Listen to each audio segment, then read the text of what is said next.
It's a beautiful Torah passage about Jacob and the ladder.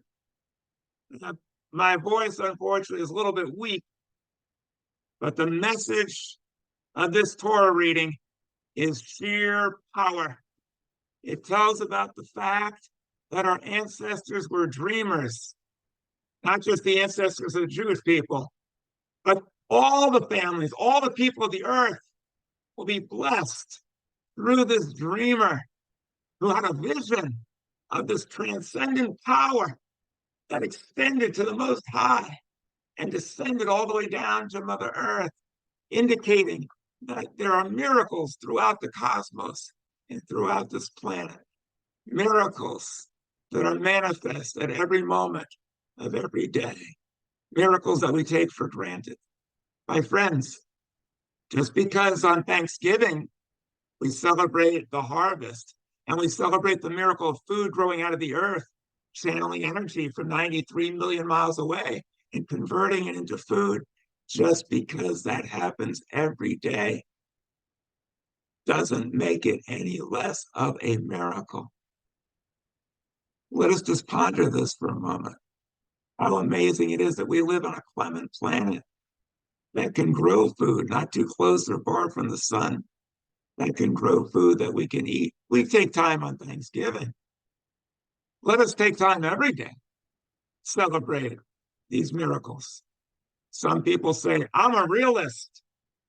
I don't believe in miracles. I don't believe in building castles in the sky. I have my feet on the ground. My friends, if our feet are only on the ground and we can't ascend higher than that, that's not realistic. Would it be realistic for people who lived in caves hundreds of thousands of years ago to think that they might live in a house, that they could hit a switch and turn on a light, so they could press a button and a car would go? Would that have seemed realistic? Or would this have seemed like the most fantastic, irrational daydreaming of all? It's been said, you have built your castles in the sky. Good. That's where they belong. Now lay the foundations. That is what our people have been commanded to do, to be dreamers. Abraham dreamed of unity. Moses dreamed of a moral code, of leaving his safety zone to find a promised land, of leaving the comforts of the palace. Jacob left his comfort zone and wandered into the wilderness, used a rock for a pillow. No matter what our setting, no matter what our surrounding, no matter what our difficulties, we must be realists. And remember, Im tirtzu enzol agadah. If you will it, it is no dream, said the founder of Zionism. To be a realist in Israel, you must first believe in miracles, said the first Prime Minister Ben-Gurion. For those people who say it's impossible to have peace with the Palestinians, let us remember our closest allies today are Germany and Japan, countries with which we are in bitter, horrific conflict. We called them racial epithets. We fought with them, against them.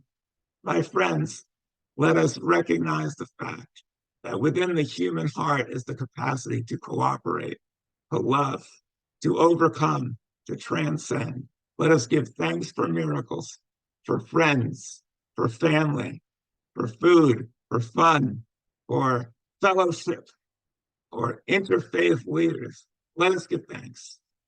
Let us continue to be dreamers, and let us make those dreams come true.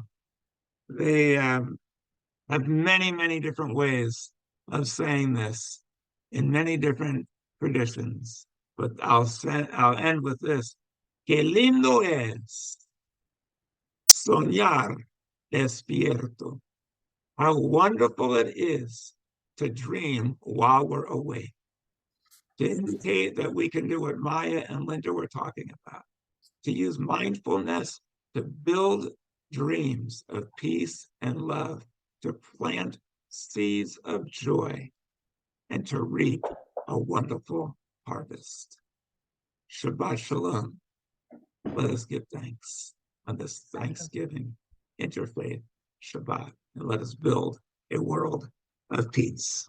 And let us remember that each of us has the light within us to light a candle and to be a source of light in a world of darkness. Light one candle. I was